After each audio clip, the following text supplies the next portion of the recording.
您现在正在收听的是美国俄亥俄州 Toledo 教会聚会后的分享与见证。今天要和您分享的题目叫走出西定谷，走出死海。创世纪14章像一块黑色的幕布，记载了在满了17坑的西定谷，诸王混战互相掠夺的经过。然而在这块幕布上，亚伯兰的异行和他与王的应对却显得尤为耀眼。在亚伯兰的光环之下，14章还有一个容易被人忽略的角色，就是罗德。那么西定谷和17坑到底预表了什么呢？亚伯兰和罗德又是因着什么不同的原因卷入西定谷这场征战呢？西定谷是当时五王会合结盟的地方，在那里他们密谋背叛他们原先服侍的王，摆阵交战。在西定谷附近这个有限的区域里，竟然有9个王。五王4王就是他们为了保护自己利益的结盟，这不就是今天全球局势的写照吗？世界里人人都想做王，却也害怕被孤立，彼此结盟却又彼此提防。而驱动人或国家结盟或交战的，说到底就是资源和钱财。人为着利益而结盟，出卖的是人性里最基本的忠诚。所以西定谷既是签订贸易协定的地方，也是他们交战厮杀的战场和死亡的坟场。西定谷又称为盐海，盐是当时流通的货币，因此掌握盐的人常常富可敌国。五王在西定谷结盟是为了保护自己的财富，在西定谷摆阵交战也是为了同一个目的。在圣经中，海是非常消极的词，海是神审判之后的结果。其实整个世界就像盐海，在繁荣美好的背后，实则满了死亡。在地理上，盐海就是今日的死海；在属灵上，盐海成了真正的死亡之海。人一旦落入了对金钱的追逐，就要沦为撒旦的阶下囚。西定谷除了是盐海，还满了17坑。坑在圣经中也是非常消极的事物。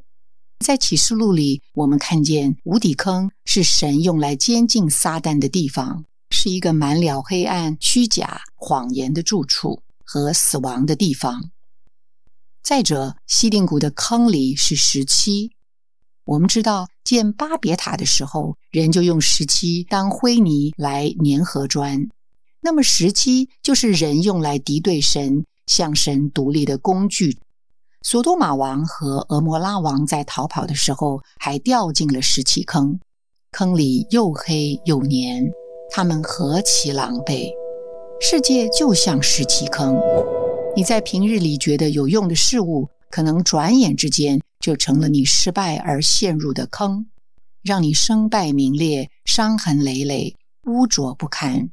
自以为占了世界的便宜，殊不知代价是永远洗不掉的污秽和抹不去的世界味道，使你远离神，被永远粘在黑暗的领域里。我们再回头看亚伯兰和罗德是如何卷入这场战争的呢？14章之前，罗德刚与亚伯兰分家，罗德毫不客气地选择了富饶的约旦河平原，但他渐渐挪移帐篷，最后定居在罪恶之城索多玛。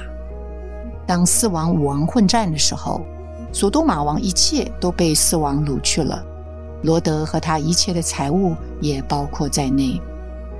然而亚伯兰卷入这场战争的唯一原因是为了救出罗德。听到罗德被掳的消息，亚伯兰毫不迟疑地连夜前去营救，打败了4王，同时也解救了自己的弟兄。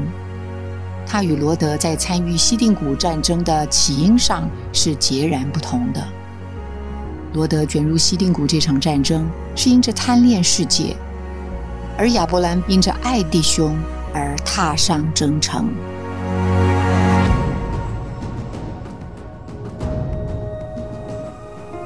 我们是否像罗德一样贪图索多玛放纵肉体，享受最终之乐的生活，而离开了神的呼召呢？我们是否已经渐渐挪移帐篷，离开了教会生活而不自知呢？我们为什么还对世界抱有希望呢？为什么还看不透撒旦的美丽谎言呢？岂不知世界是没有生命的稀定谷，肮脏污秽纠缠不清的石砌坑，充斥着谎言、虚假和死亡的沿海。让我们今天就看清世界的真相，它是稀定谷，满了石砌坑，坐落在死海。我们今天走出稀定谷石砌坑，走出了死亡的境地，活出神的心意，活出人的意义。感谢您的收听，希望您能从今天的信息中得到亮光和启示。你的点赞、留言、分享、转发是我们持续制作的动力。我们的网址是 thechurchintoledo.org。期待我们下次空中再会。